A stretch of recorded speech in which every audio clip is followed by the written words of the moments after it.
My name is Keith Young, and you are all very welcome to the final part 4 of the Religious Education CPD Day entitled Teaching, Learning and Assessment.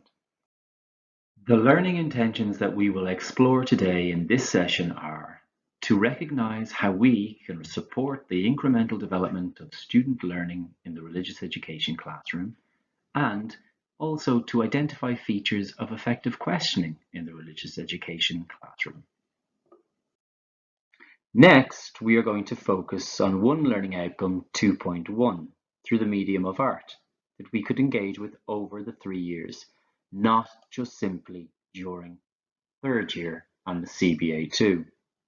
This focuses us on building an incremental approach to learning and also to build up active teaching and learning routines in our classrooms. We have designed a unit of learning called Prayer and Worship in Hinduism. We are now going to commence with one learning outcome 2.1 that we could engage with over the next 3 years. This outcome is not simply engaged with during CBA2, but by way of an incremental approach to learning in religious education, which can be explored from first year onward. The other learning outcomes that are involved in this unit of learning are 2.4, which asks students to research and present the understanding of the divine found in two major world religions, drawing upon their origins in sacred texts and/or other sources of authority.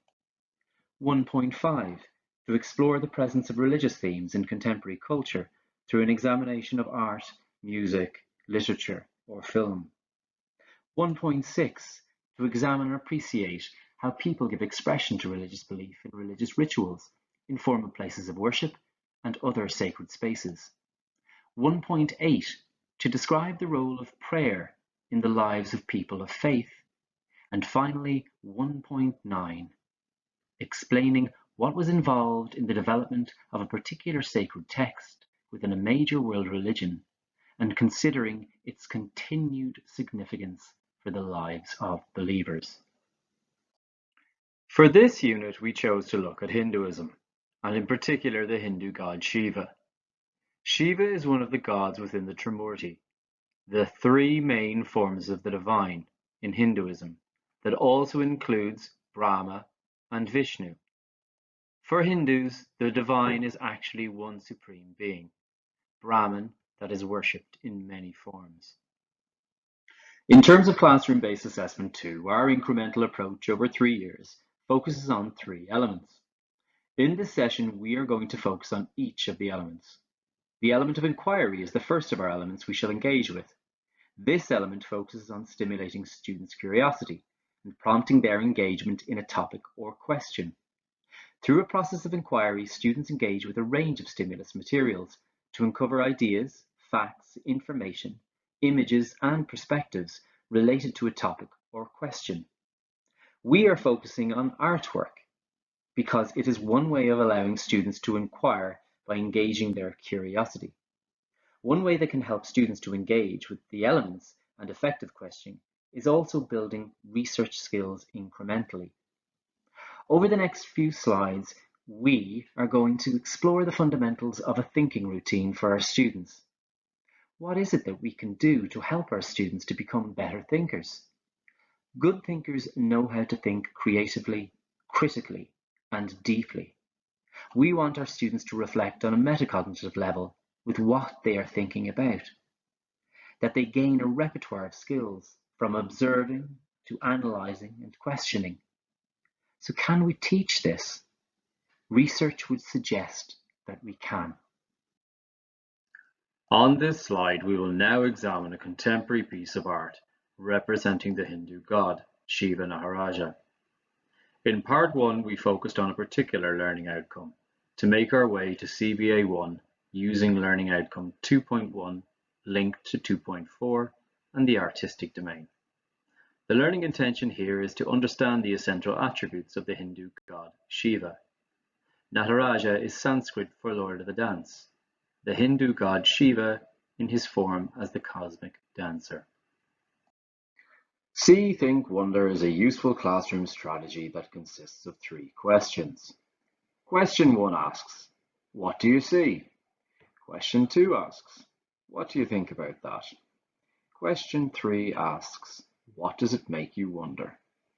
In this instance, we have chosen quite an abstract representation of the Hindu god Shiva Nataraja. This was purposefully chosen to ensure a deep level of inquiry through the process of seeing, thinking, and wondering about the image presented. We could start our whole unit by introducing an image like this to create a sense of curiosity. Please note that there is a template to use for this activity on page 14 of your booklet, and a copy of this image on page 15. The template is also available under the Resources tab on the JCT-RE webpage if you wish to use it with your students. On the next slide, I invite you to pause the presentation and, using page 14 of the booklet, write down what you see, think, or wonder. For now, there is no need to worry about being right or wrong. We will explore the image further later. This is simply a chance to begin our inquiry. Please pause and answer the questions about this image. If possible, share your answers with a colleague.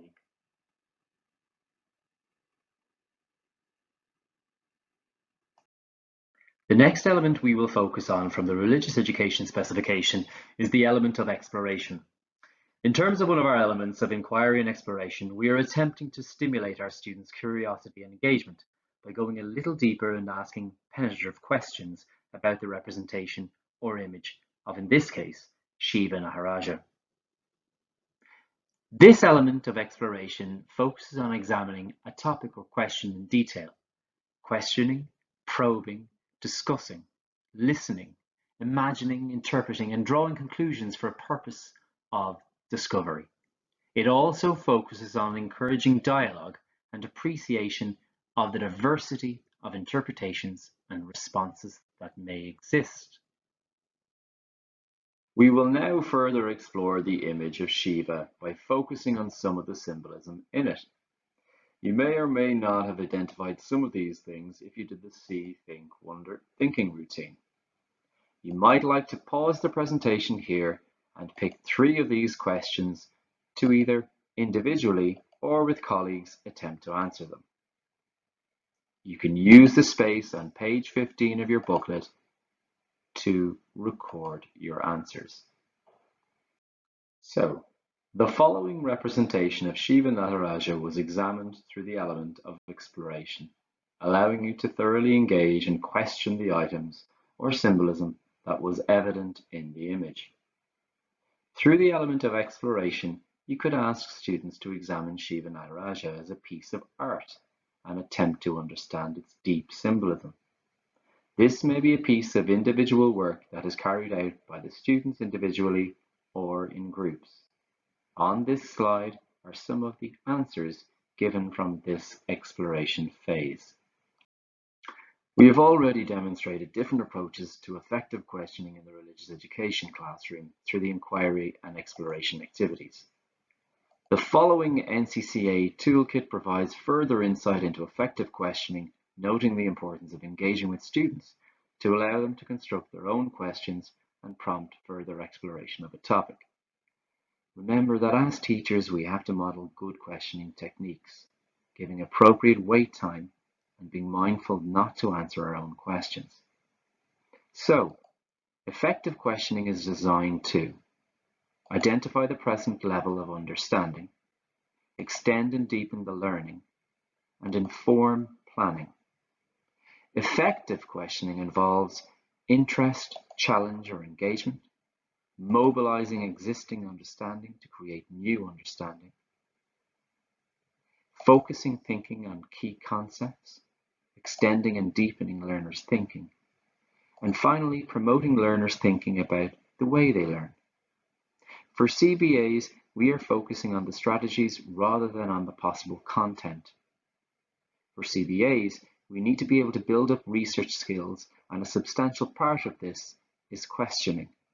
So to do this, here are some ways in which we can try with our students.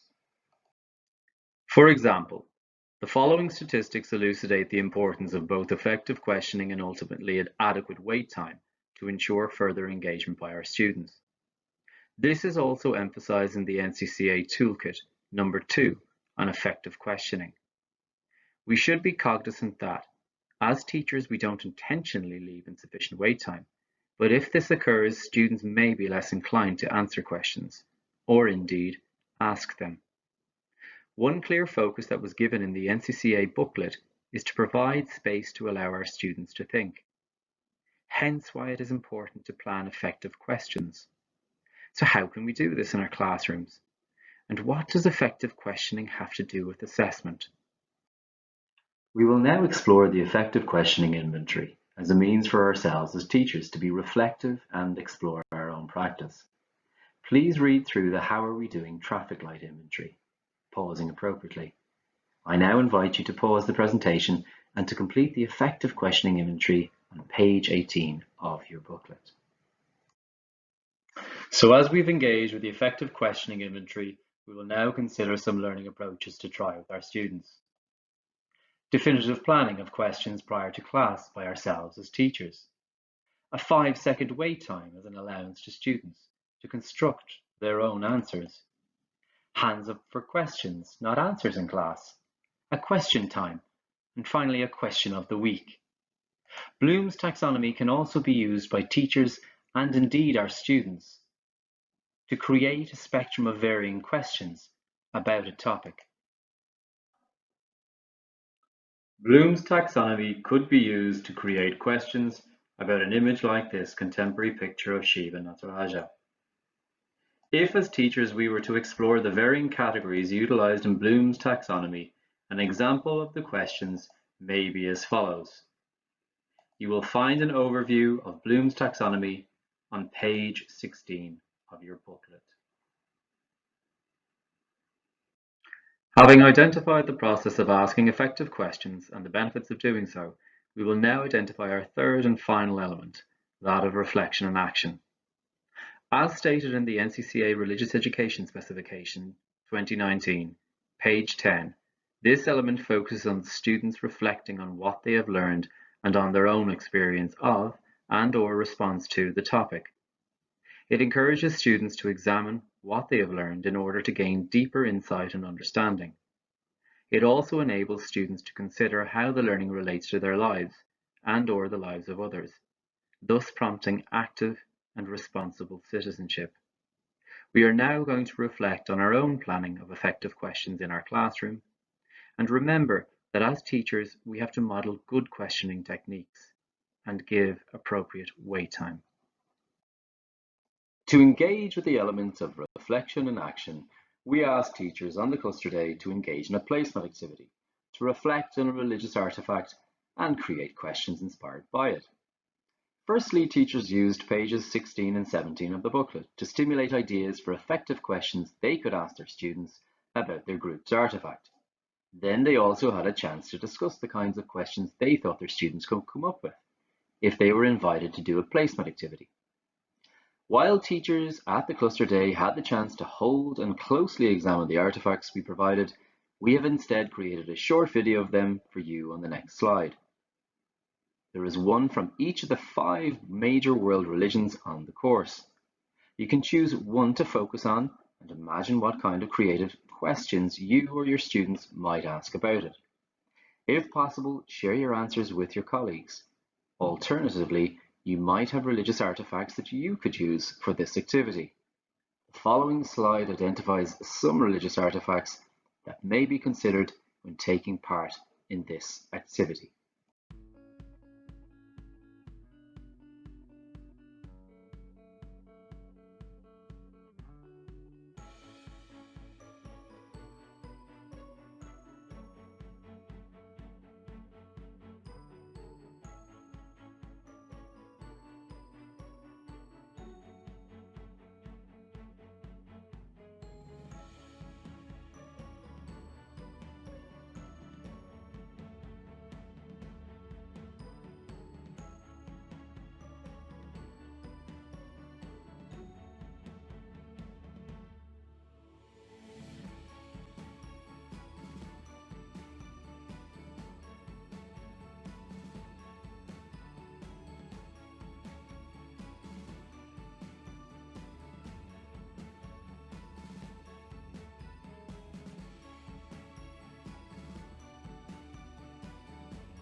As students develop the skills of inquiry, exploration, and reflection in action, visiting a place of worship will be a valuable experience and a way in which to research.